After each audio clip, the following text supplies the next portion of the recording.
Hi, my YouTube family. Welcome back to JS Homely Hub.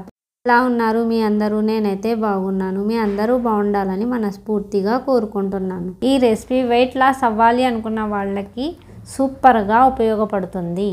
ముందుగా stove మీద 300 ml water పెట్టుకొని దాంట్లో జీరా powder, black pepper, salt వేసి బాగా మరిగించండి.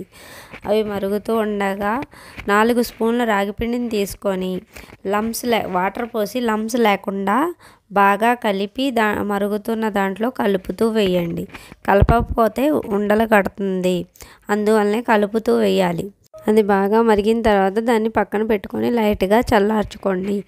ఇలాగా మా రాజమండ్రిలో ఎప్పుడు సెలవులకి వెళ్ళినా పిల్లలు రాజమండ్రి గోదావరి గట్టి దగ్గర ఒక ఆవిడ వాళ్ళ పాప ఇద్దరు కలిపి ఇలాగే అమ్ముతూ ఉంటారండి. దాంట్లో స్వీట్ కార్న్, మజ్జిగ, ఉడకబెట్టిన గుడ్లు కూడా అమ్ముతూ ఉంటారు. వాళ్ళు అక్కడ తాగుతూ ఉంటారు కాబట్టి పిల్లలకి అది చాలా ఇష్టమని అలాగే ఇంట్లో కూడా చేస్తున్నాను.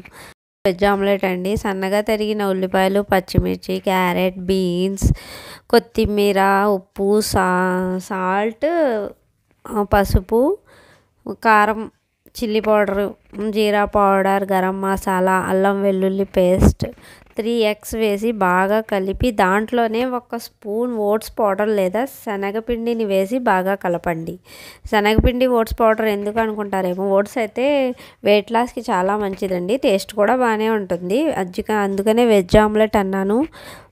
ఇది రాగి జావ లేకపోయినా డిన్నర్లో కూడా వెయిట్ లాస్ చేసేవాళ్ళు ఇలాంటి రెసిపీ వెజ్ ఆమ్లెట్ 2 eggs వేసుకొని ఒక ఆమ్లెట్ వేసుకొని తింటే పొట్ట ఫుల్గా ఉంటుంది. అంతేనండి. వెజ్ ఆమ్లెట్ 2 వైపులా చిన్న మంట మీద ఆయిల్ వేసి కాల్చుకోండి. అంతే. టేస్టీ వెజ్ ఆమ్లెట్ అండ్ రాగి జావ అయితే రెడీ.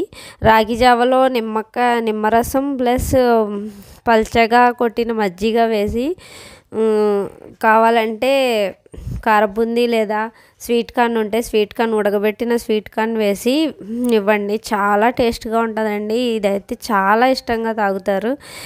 ఒక్కసారి తాగిన వాళ్ళు మళ్ళీ కావాలంటారు, అంత బాగుంటుంది.